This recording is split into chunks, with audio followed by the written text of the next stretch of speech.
Hitler की बात की जाए, हिटलर एक ऐसा लीडर था जो मोटिवेशनल स्पीचेस देता था, जो लोगों का माइंड आसानी से अपनी तरफ डाइवर्ट कर देता था। Hello, I am Sheikh Mohammad Uzair from 9th class. In this video I am going to tell about Nazism and rise of Hitler. So let's begin. World war one यानी वर्ल्ड वॉर वन जो Germany जीतने लगा था, पर आखिरी में जो नतीजा होता है वो होता है हार। इस हार के बाद जर्मनी में एक नेशनल असेंबली इलेक्ट की जाती है जिसका नाम होता है वेनमार रिपब्लिक। वेनमार रिपब्लिक जो होती है वो वहाँ की डेमोक्रेटिक एक नेशनलिस्ट असेंबली होती है जो वहाँ के डिसीजंस लेती है।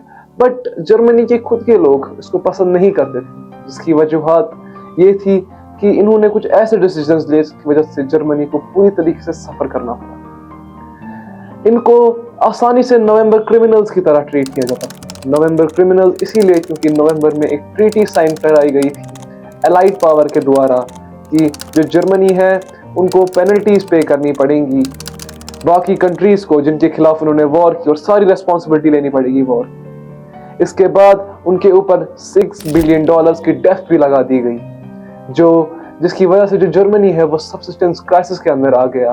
वहां पे बड़ी प्रॉब्लम्स होने लगी। लोग गले में बोर्ड लगा के चलते थे कि हम कोई भी काम करने के लिए तैयार हैं। ये देखने के बाद अमेरिका को दया आती है जर्मनी के ऊपर, और उनको साथ वो एक पीस ट्रीटी साइन करते हैं, डावन्स प्लान। डावन्स प्लान की बात करें तो ये पूरी तरीके से जर्मनी को राहत देने के लिए किया गया था, पर कुछ टाइम बाद ही अमेरिका का जो वॉल स्ट्रीट सेंटर था जहां पे वो स्टॉक मार्केट था वो क्रैश हो जाता है। हालत बुरी हो जाती है जर्मनी। इसके बाद राइज होता है हिटलर का। हिटलर की बात की जाए, हिटलर एक ऐसा लीडर था जो मोटिवेशनल स्पीचेस देता था, जो लोगों का माइंड आसानी से अपनी तरफ डाइवर्ट कर देता था। हिटलर की बात की जाए तो वो रिवेंज की बातें करता था, जर्मनी को ग्रेट बनाने की बातें करता था, जर्मनी को बदला देने की बातें करता था। सीधे बताया जाए तो वो वायलेंस को सपोर्ट करता था। हिटलर जो था उसने पहले जर्मन की एक पार्टी ज्वाइन की। उस पार्टी के बाद उसी पार्टी का वो जो है लीडर बन गया, और लीडर के बाद जर्मनी का चांसलर और प्रेसिडेंट। हिटलर की बात की जाए तो उसकी आइडियोलॉजी जो थी वो थी कि जो आर्यंस है वो हमेशा टॉप पे रहेंगे, और जो ज्यूइश है वो हमेशा बॉटम पे, और जो बाकी माइनॉरिटी है वो बीच में।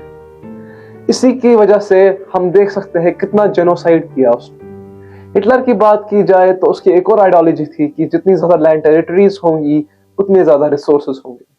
इसी वजह से वो करता है इन्वेड पोलैंड के अंदर। बात करें पोलैंड की तो ये यही से स्टार्ट होती है वर्ल्ड वॉर 2। वर्ल्ड वॉर 2 की स्टार्ट जो ही जर्मनी पोलैंड में इन्वेड कर देता है, ये सीधे वॉर की डिक्लेरेशन थी फ्रांस और ब्रिटेन के साथ, जिसमें बाद में अमेरिका और रशिया भी फ्रांस और ब्रिटेन का साथ देते हैं। और वही बात की जाए जर्मनी की तो उन्होंने एक ट्रीटी साइन की थी 3 कंट्रीज ने, इटली, जर्मनी और जापान ने, जिसकी वजह से एक तरीके से कह सकते हैं कि 2 टीमें बच जाती हैं। फिर से यहाँ पे हमें लगता है कि जो जर्मनी है वो जीत जाएगा, मगर आखिरी में उन्होंने जो सबसे बड़ी गलती की वो थी साउथ यूनियन में अटैक। साउथ यूनियन में अटैक उनकी सबसे बड़ी गलती थी, और वहीं से जो जर्मनी है वो हार की तरफ बढ़ने लगा। अगर बात की जाए जेनोसाइड की जो जर्मनी में हुआ जा रहा था, इसको इस तरह से लोगों के सामने पेश किया जा रहा था कि लग ही नहीं रहा था कि कुछ गलत है। इसके सबसे बड़ा जिसका प्रोपेगेंडा था वो था टीवीज, न्यूज़पेपर, मैगजीन्स, मूवीज, जिसके जरिए बताया जा रहा था कि जूइस जो है वो बिल्कुल भी अच्छे लोग नहीं है। वो जर्मन के ऊपर हाई टैक्सेस लगा रहे हैं, वो लोग पैसा खा रहे हैं।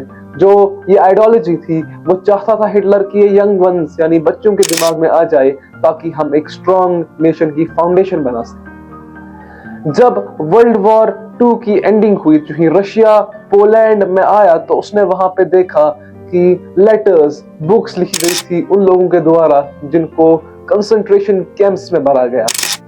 इस बुक में वो लिखते हैं कि हम नहीं चाहते थे जो हमारे साथ हुआ वो आगे वाली जनरेशन के साथ हो, इसीलिए हमने ये बुक्स, ये स्क्रिप्चर्स यहाँ पे लिख के रखे ताकि जो कंट्री यहाँ पे आए, जो लोग यहाँ पे आए वो देखे कि हिटलर ने कितना जेनोसाइड किया था।